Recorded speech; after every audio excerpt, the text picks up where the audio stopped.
Hello बच्चों। स्वागत है एक बार फिर हमारी क्लासेज में। बच्चों यहाँ पर जैसा कि आपको पता है हम फिजिक्स पढ़ रहे थे, भौतिक विज्ञान पढ़ रहे थे 12वीं कक्षा की, और दूसरा चैप्टर चल रहा था। दूसरे चैप्टर में हमने अब पढ़ना था संधारित्र। हम विभव के बारे में अध्ययन कर चुके थे। तो आज का जो हमारा टॉपिक है वो जो संधारित्र है, कैपेसिटर है। हम ये पढ़ने वाले हैं संधारित्र होता क्या है, क्या संधारित्र के गुणधर्म होते हैं, किस काम में आता है, किस तरीके से उसमें परिवर्तन किए जा सकते हैं। इन सभी चीजों के बारे में हम संधारित्र के बारे में पढ़ेंगे।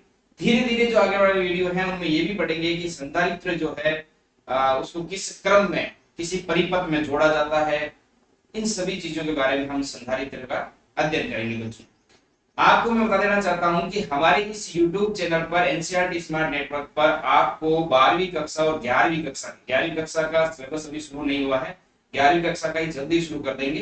तो 11वीं कक्षा और 12वीं कक्षा का संपूर्ण एनसीईआरटी सिलेबस के according topic by topic complete syllabus करवाया जाएगा, बिल्कुल निःशुल्क। तो वीडियोस को लगातार देखते रहें। साथ के साथ आपको हमारे टेलीग्राम चैनल पर नोट्स उपलब्ध करवा दिए जाएंगे। हाँ, वो 2-3 दिन के एक साथ नोट्स अवेलेबल करवा दिए जाते हैं। तो उस टेलीग्राम चैनल को भी ज्वाइन कर लीजिए, जहां पर आपको हैंड रिटन नोट्स मिल जाएंगे, वो भी बिल्कुल निःशुल्क है। तो इन सभी सुविधाओं का लाभ लेने के लिए पहले तो इस हमारे चैनल को सब्सक्राइब कीजिए।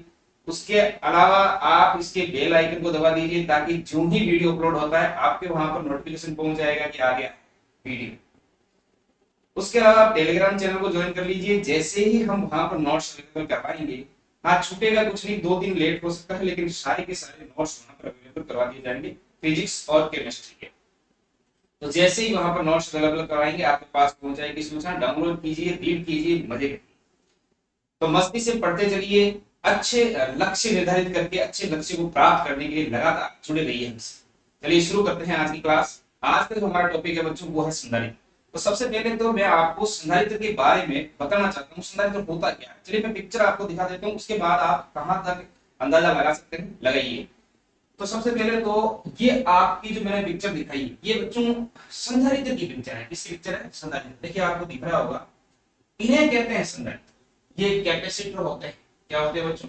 कैपेसिटर। देखिए यहाँ पर आपको ये कुछ लिखा हुआ दिख रहा होगा, ये देखिए यहाँ पर 50 वोल्ट 47 माइक्रोफेरेड, यहाँ देखिए ये लिखा हुआ है। अब ये थोड़ा सा बड़ा हो गया तो साफ साफ दिख नहीं रहा है। तो ये चीजें देखिए यहाँ पर, जैसे 50 वोल्ट 47 माइक्रोफेरेड, तो ये इसकी क्षमता का मान लिखा हुआ है। इन सभी चीजों के बारे में, क्या होता है, कैसे काम करता है, क्यों जरूरत पड़ती है, इन सभी चीजों के बारे में हम अध्ययन करने वाले हैं। तो जुड़े रहिए। चलते हैं फिर क्लास की ओर। ठीक है, वार्ता ये किसने कर दी?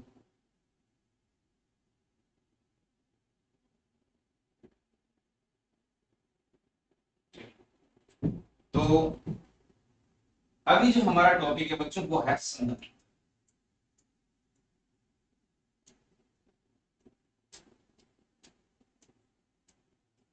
संधारित्र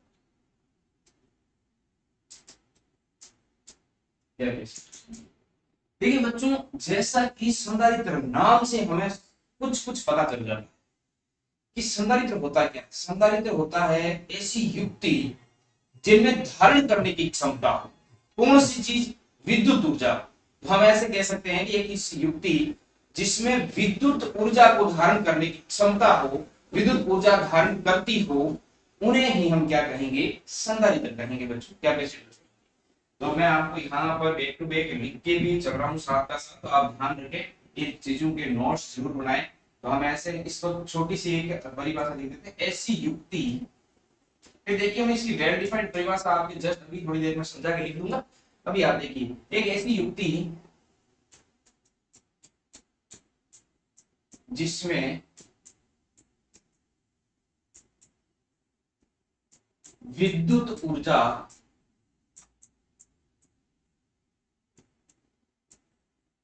धारण करने का गुण हो, उसे हम क्या कहेंगे बच्चों? उसे हम संधारित्र कहेंगे। देखिए ये कुछ इस प्रकार से दिखाई जाती है। इस तरीके से दो समांतर प्लेटें होती हैं, और इन समांतर प्लेटों को कुछ इस तरीके से लिख देते हैं। ये जो प्लेटें हैं इन पर यहाँ पृष्ठ पर आवेश रहता है। एक तरफ धनावेश रहेगा, दूसरी तरफ ऋण आवेश रहेगा, इसे हम संधारित्र कहते हैं। इसे क्या कहते हैं? संधारित्र। और इसके मध्य पर यहाँ पर विद्युत ऊर्जा, यहाँ पर विद्युत क्षेत्र या विद्युत ऊर्जा को क्या किया जाता है? संग्रहण किया जाता है, ग्रहण किया जाता है। इनके बाहर यहाँ पर विद्युत क्षेत्र का मान शून्य होता है। किस तरीके से होता है, इन सभी चीजों को हम समझने वाले हैं। तो चलिए अभी मैं इसकी वेल डिफाइंड परिभाषा लिख देता हूं जो तुम्हें आनी चाहिए। देखो, संधारित्र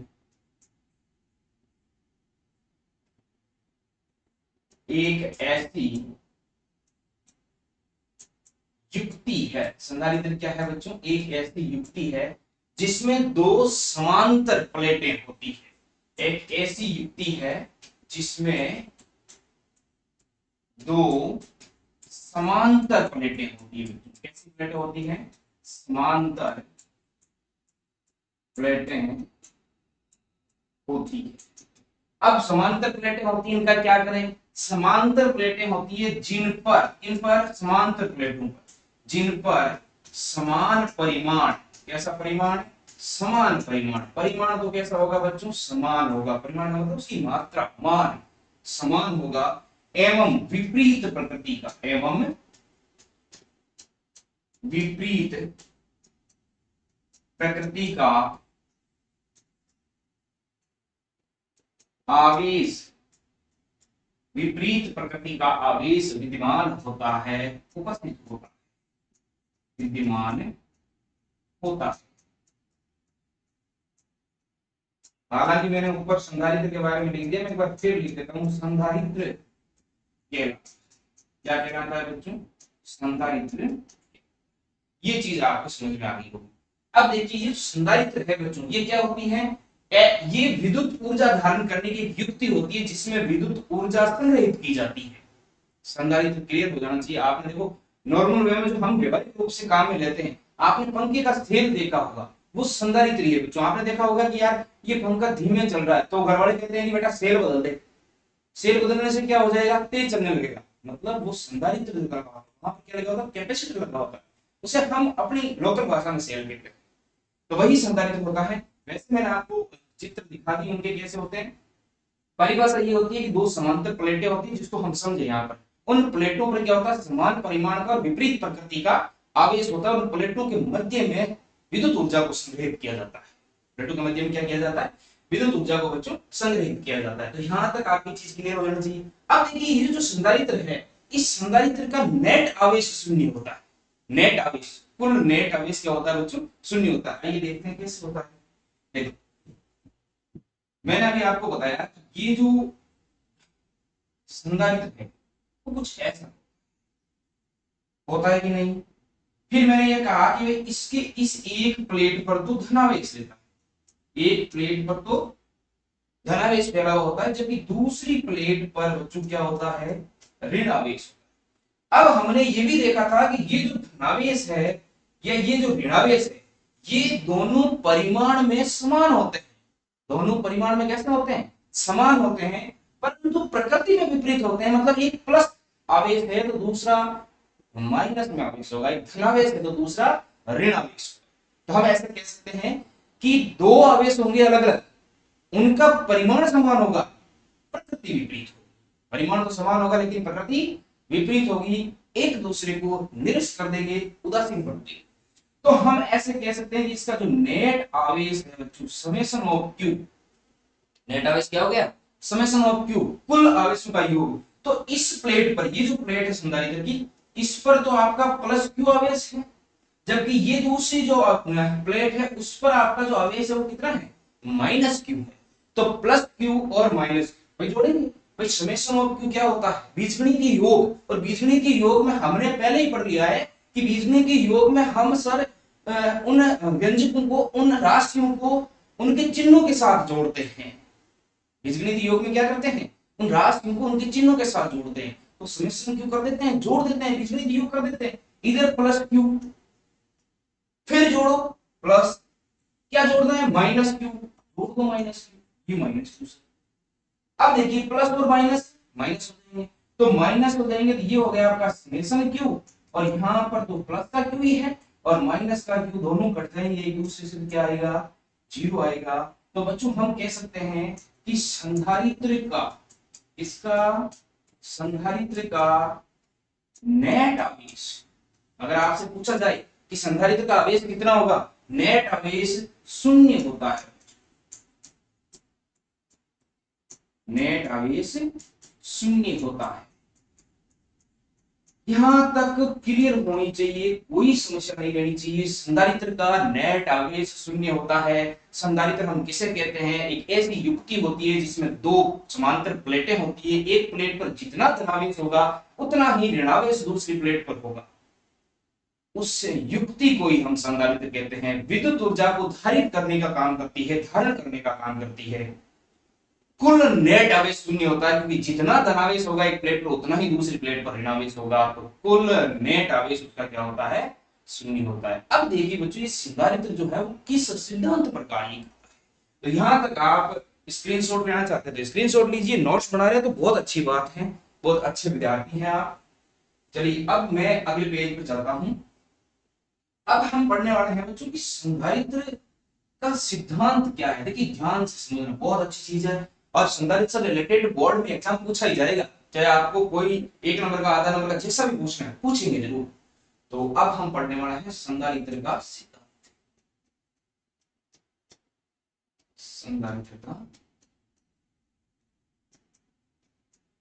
किस सिद्धांत पर काम करता,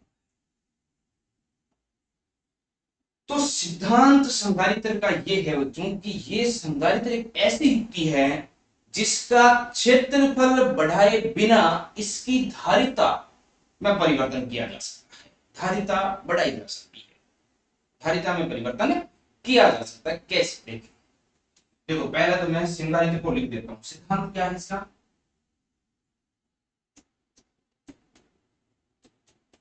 संधारित्र का क्षेत्रफल बढ़ाए बिना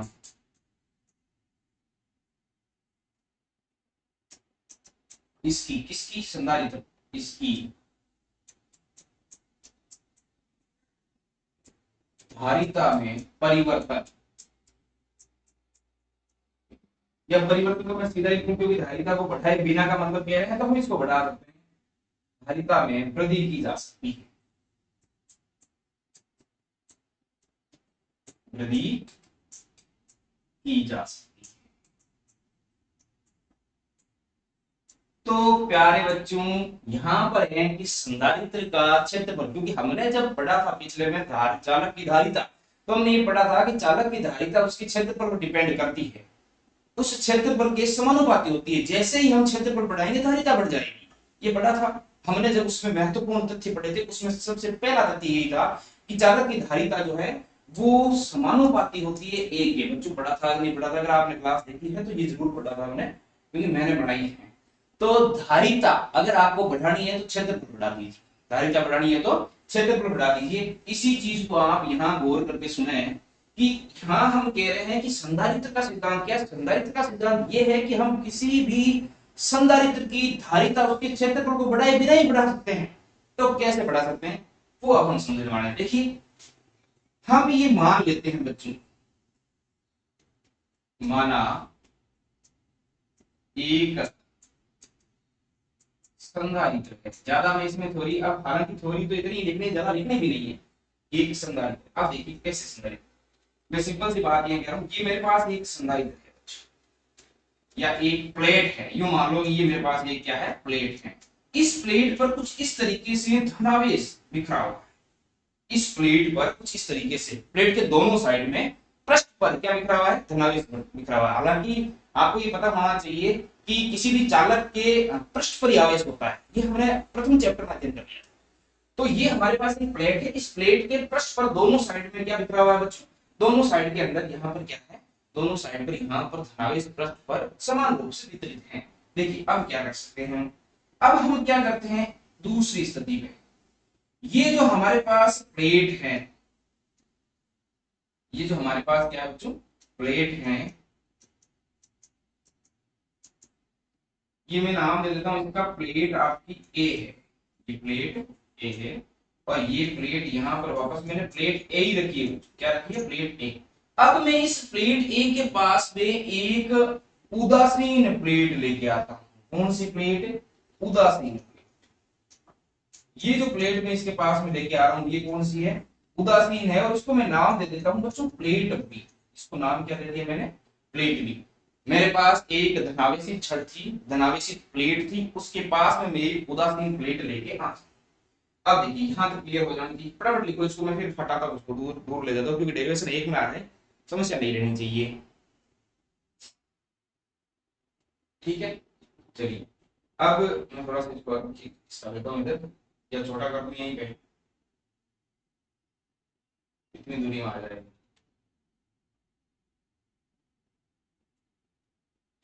चलिए अब देखिए यहाँ हमने प्लेट इसके पास में क्या लेके आए, एक उदासीन प्लेट लेके आए। अब देखो बच्चों, जब हम एक आवेशित प्लेट, धनावेशित प्लेट है, उसके पास में उदासीन प्लेट लाए, इसका मतलब ये है कि उस उदासीन प्लेट पर धनावेश और ऋणावेश समान मात्रा में है, तभी तो वो उदासीन प्लेट है। हालांकि ये चालक प्लेट है, जो प्लेट ए है जो प्लेट बी है, दोनों ही चालक प्लेट है। इसका मतलब ये है कि उन पर मुक्त आवेश होंगे ही होंगे। तो जब उदासीन प्लेट पर चालक प्लेट है तो इसका मतलब ये है कि उस पर धनावेश और ऋणावेश समान मात्रा में है, तो वो उदासीन हो गई। अब हुआ क्या कि जैसे मैं इसके पास में गया तो क्रिया कुछ इस तरीके से हुई, एस धनावेश सारा का सारा उस उदासीन प्लेट की ओर आकर्षित हो रहा है। क्या हो रहा है, आकर्षित हो रहा है। तो इधर था वो भी इधर आ गया, और इस उदासीन प्लेट में भी कुछ हलचल हो रही है कि यहाँ क्या हलचल हो रही है, यहाँ जितना भी ऋणावेश है वो उस धनावेश की ओर आकर्षित हो रहा है। जितना भी ऋणावेश है वो कहाँ आकर्षित हो रहा है, धनावेश की ओर। और ये तो है आपकी कौन सी, प्लेट ए,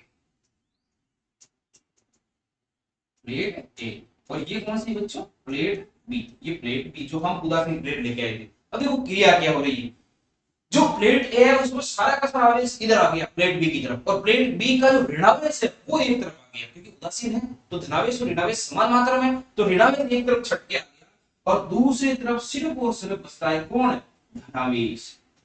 हालांकि हमें ये पता है कि प्लेट बी पर ऋणावेश और धनावेश दोनों समान मात्रा में है, क्योंकि उदासीन चालक प्लेट थी। अब हम क्या करते हैं, जैसे ये क्रिया होती है हम एक दिमाग लगाते हैं कि भाई ये जो प्लेट है, कौन सी, प्लेट बी, उस प्लेट बी का जो दूसरा सिरा है, कौन सा, धनावेशी सिरा। प्लेट बी का दूसरा सिरा, कौन सा सिरा, दूसरा धनावेशी सिरा। उस धनावेशी सिरे को बच्चों हम कर देते हैं भू संपर्कित। क्या कर देंगे, भू संपर्कित। तो ये हमने यहां पर कर दिया भू संपर्कित। भू संपर्कित का मतलब हमने इसको जोड़ दिया इससे, पृथ्वी से।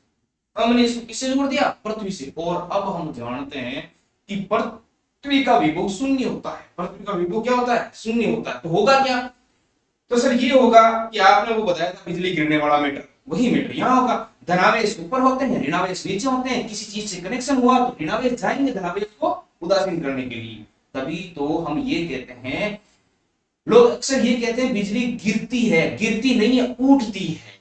बिजली जमीन से उठेगी, ऋणावेश जाएंगे। धनावेश कभी गति करते ही नहीं है बच्चों, धनावेश कभी गति करते ही नहीं है, ऋणावेश जाएंगे धनावेश को उदासीन करने के लिए। तो ये क्रिया ये होती है कि ये भू संपर्कन करेंगे, और भू संपर्कन करने के पश्चात ये जितना भी धनावेश है कंप्लीट धनावेश क्या हो जाएगा, उदासीन हो जाएगा। किसके कारण, पृथ्वी से आने वाले ऋणावेश। किसके कारण उदासीन हो जाएगा, पृथ्वी से आने वाले ऋणावेश के कारण। अब देखिए जब ये पृथ्वी से आने वाले ऋणावेश के कारण उदासीन हो जाएगा, पृथ्वी से आने वाले ऋणावेश के कारण ये हो जाएगा उदासीन। ये उदासीन हो जाएगा, हमारे पास कुछ व्यवस्था इस तरीके से हो जाएगी। ये तो हमारी प्लेट ए, ये तो कौन सी प्लेट है, ए, और ये हमारी प्लेट है बी।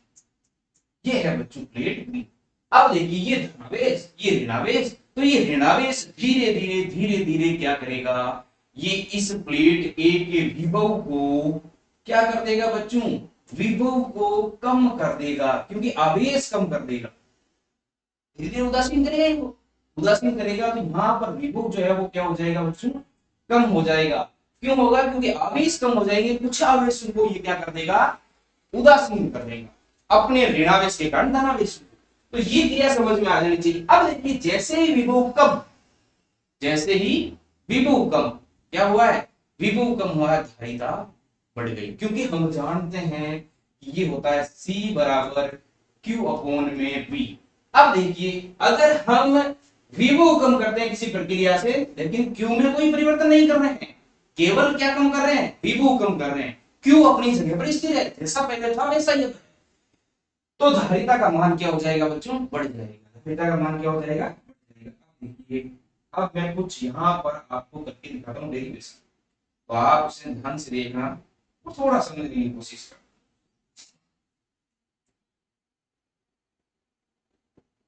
देखिए धारिता, धारिता क्या होती है बच्चों, धारिता होती है C बराबर Q अपॉन में V, यही होती। अब देखिए प्रथम स्थिति, कौन सी स्थिति में, प्रथम स्थिति।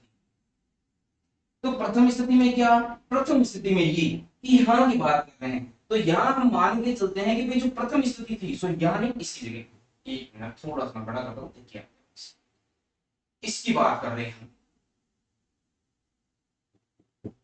अरे मान जा दादा, यहाँ पर यहाँ मान के चलते हैं कि इसका विभव क्या था, V था, आवेश क्या था, Q था, ठीक है। ये मान के चलते हैं कि जो प्रथम स्थिति थी, जब तक हम उदासीन प्लेट को उसके पास में नहीं लेके आए थे, तब की बात है कि तब उस जो ये हमारे पास प्लेट थी जो धनावेशित थी, उसका विभव तो V था, आवेश Q था, और धारिता क्या थी, धारिता उसकी C थी। ये विभव, ये आवेश और ये धारिता, धारिता उसकी क्या थी बच्चों, C थी। अब ये तो पहले की स्थितियां हैं, अब क्या हुआ, तो चलो इसको वापस छोटा कर दो।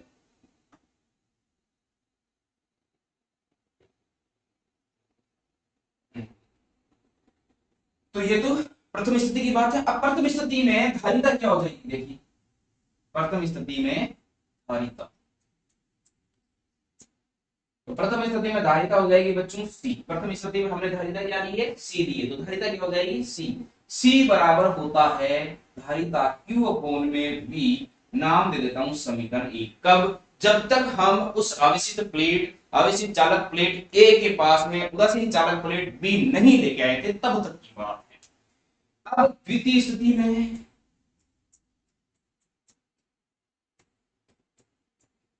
द्वितीय स्थिति में, द्वितीय स्थिति में धारिता क्या हो जाएगी, द्वितीय स्थिति में धारिता को चलिए मान लेते हैं। देखिए ये दूसरी स्थिति, दूसरी स्थिति में हम मान लेते हैं कि विभव हो गया आपका V डैश, विभव क्या हो गया बच्चों, V डैश हो गया। हम मान लेते हैं Q आवेश, क्योंकि आवेश में तो हम कोई परिवर्तन नहीं कर रहे हैं, तो आवेश तो Q का क्या रहेगा, Q ही रहेगा। और धारिता हम मान लेते हैं C डैश हो गई, क्योंकि धारिता तो बदलने वाली है, हमने परिवर्तन किसमें किया है, विभव में, तो हमें पता है कि विभव दूसरा मान लेते हैं, V डैश मान लेते हैं। और विभव बदल रहे हैं तो धारिता तो बदल नहीं है, हमें वही सोचना है, इसका मतलब धारिता का मान तो बदला है, कितना बदला है हम याद करेंगे, लेकिन बदला जरूर है।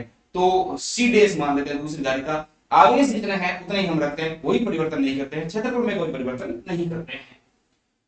तो बच्चों द्वितीय स्थिति में जो आपकी प्लेट A है उसकी धारिता हो जाएगी C डैश। देखिए हम इस प्लेट A की बात कर रहे हैं, दूसरी स्थिति में भी प्लेट A की बात कर रहे हैं, अब उसका विभव कम करके धारिता बढ़ा रहे हैं, ठीक है।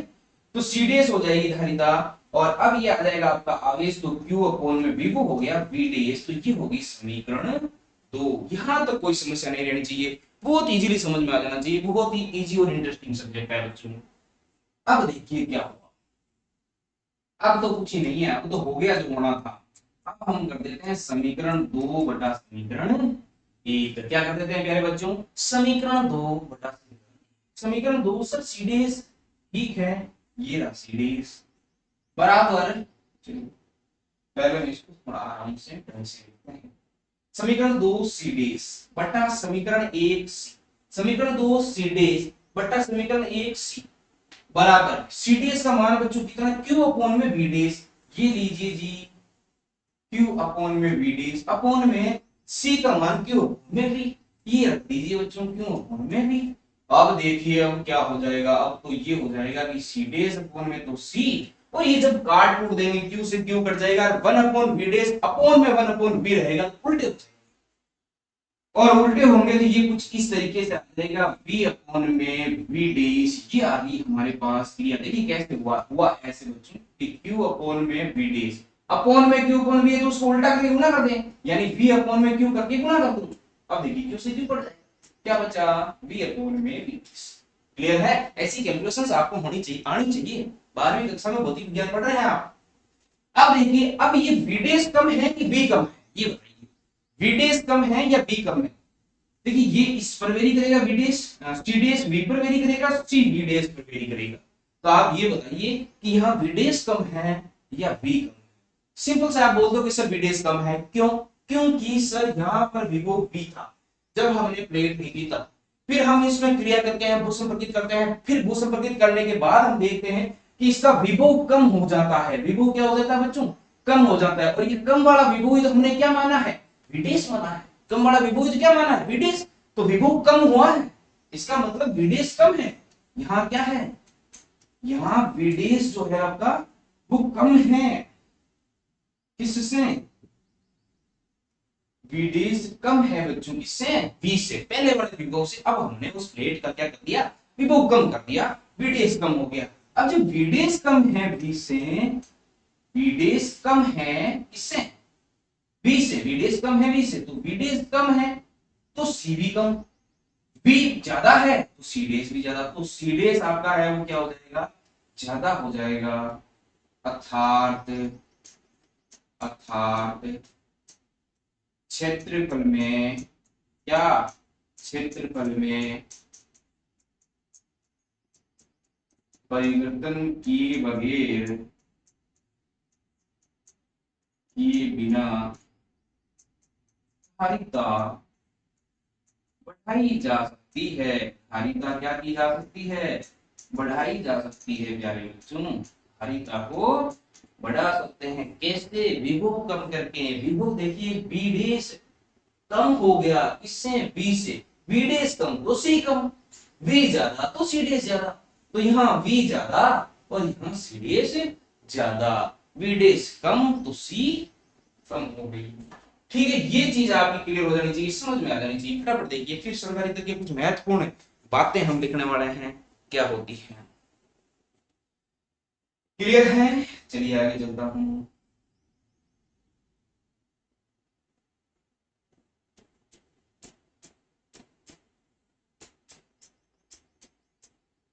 संधारित्र की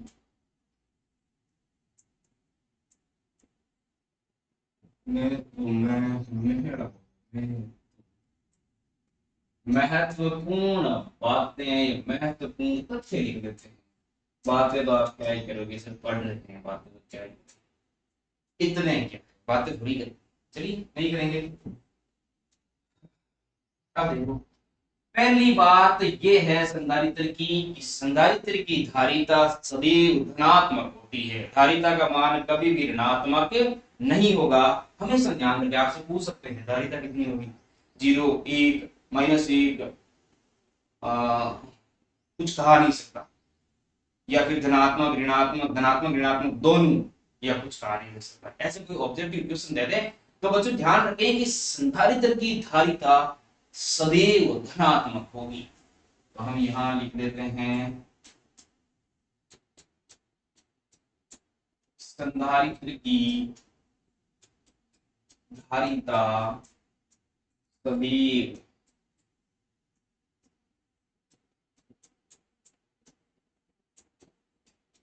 धनात्मक होती है।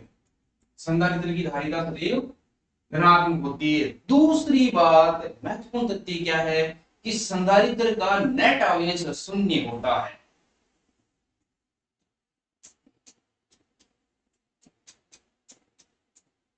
संधारित्र का नेट आवेश क्यों शून्य होता है, क्योंकि जितना एक प्लेट पर धनावेश होगा उतना ही दूसरी प्लेट पर ऋण आवेश होगा। तो संधारित्र का नेट आवेश शून्य होता है। संधारित्र का नेट आवेश शून्य होता है।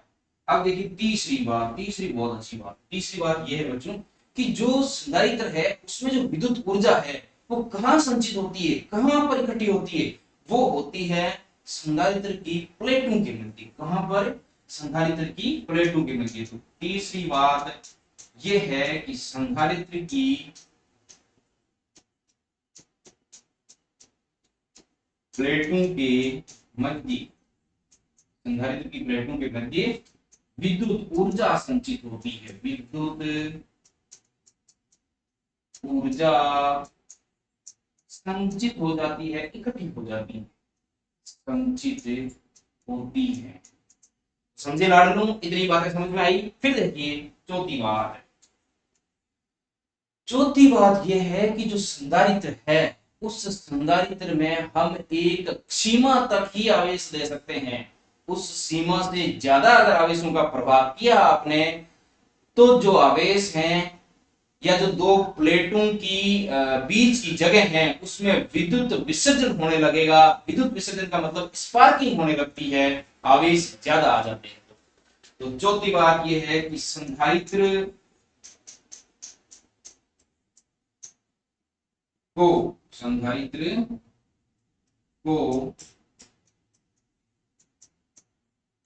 एक सीमा तक ही आवेश दिए जा सकते हैं। अधिक आवेश देने पर, अधिक आवेश देने पर प्लेटों के मध्य विद्युत विसर्जन होने लगता है। प्लेटों के मध्य आवेश बाहर निकलने पड़ते हैं, विसर्जित हो जाते हैं, बाहर निकलने लगते हैं, विसर्जन होने लगता है। क्लियर है बात। पांचवी बात है प्रतीक चिन्ह क्या होते हैं। देखिए प्रतीक चिन्ह कहां पर ये सारी चीजें थोड़ी ना बताएंगे, हमें सीधा पता चलना चाहिए कि ये बात किसकी हो रही है, संधारित्र की, किसकी हो रही है, संधारित्र। तो ये है दोनों बच्चों प्रतीक चिन्ह। ये तो होता है, ये जो प्रतीक चिन्ह है ना बच्चों, ये होता है नियत धारिता, नियत धारिता के लिए। और ये वाला जो प्रतीक चिन्ह है वो होता है बच्चों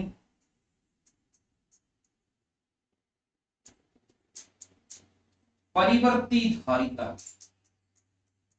परिवर्ती धारिता के लिए। अगर आपकी धारिता का मान लगातार बदल रहा है तो इसे हम कहेंगे परिवर्ती धारिता। और ये होता है नियत धारिता के लिए। मुझे ये चीज पता है कि आपको यहाँ तक की चीजें एकदम क्लियर हो जानी चाहिए, फटाफट स्क्रीनशॉट लीजिए। हालांकि आज की क्लास में हम इतनी ही चीजें पढ़ने वाले हैं, तो ये चीजें आपको समझ में आई होगी। एक बार मैं फिर बता दूं कि हमारे यहाँ पर इस YouTube चैनल पर आपको 11th-12th का 2023-24 का कंप्लीट सेशन करवाया जाएगा, कंप्लीट कोर्स करवाया जाएगा। इसमें कोई संदेह वाली बात नहीं है। इसके साथ ही आपको हमारे टेलीग्राम चैनल पर सभी के हैंड रिटन नोट्स आपको मिल जाएंगे। तो आज की क्लास को आपने एंजॉय किया होगा। धन्यवाद।